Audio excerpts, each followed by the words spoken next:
بسم الله الرحمن الرحيم. يا أيها المزمل قم الليل إلا قليلا نصفه أو انقص منه قليلا أو زد عليه ورتل القرآن ترتيلا إنا سنلقي عليك قولا ثقيلا إن ناشئة الليل هي أشد وطئا وأقوم قيلا إن لك في النهار سبحا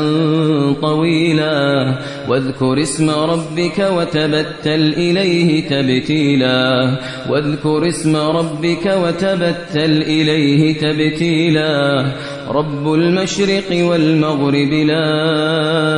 إله إلا هو فاتخذه وكيلا واصبر على ما يقولون واهجرهم هجرا جميلا وذرني والمكذبين أولي النعمة ومهلهم قليلا إن لدينا أنكالا وجحيما وطعاما ذا غصة وعذابا أليما يوم ترجف الأرض والجبال وكانت الجبال كثيبا مهيلا إنا أرسلنا إليكم رسولا شاهدا عليكم كما أرسلنا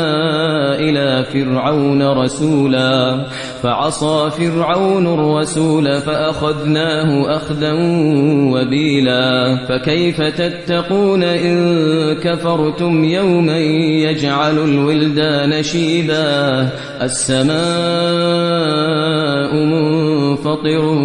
به كان وعده مفعولا إن هذه تذكرة فمن شاء اتخذ إلى ربه سبيلا إن ربك يعلم أنك تقوم أدنى من ثلثي الليل ونصفه وثلثه وطائفة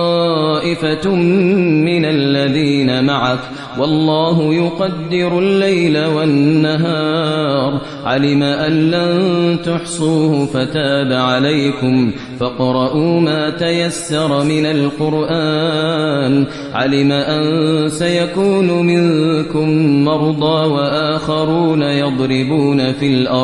وآخرون يضربون في الأرض يبتغون من فضل الله وآخرون يقاتلون في سبيل الله فاقرؤوا ما تيسر منه وأقيموا الصلاة وآتوا الزكاة وأقرضوا الله قرضا حسنا وما تقدموا لأنفسكم من خير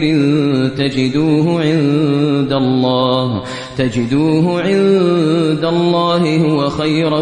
وأعظم أجرا واستغفروا الله إن الله غفور رحيم.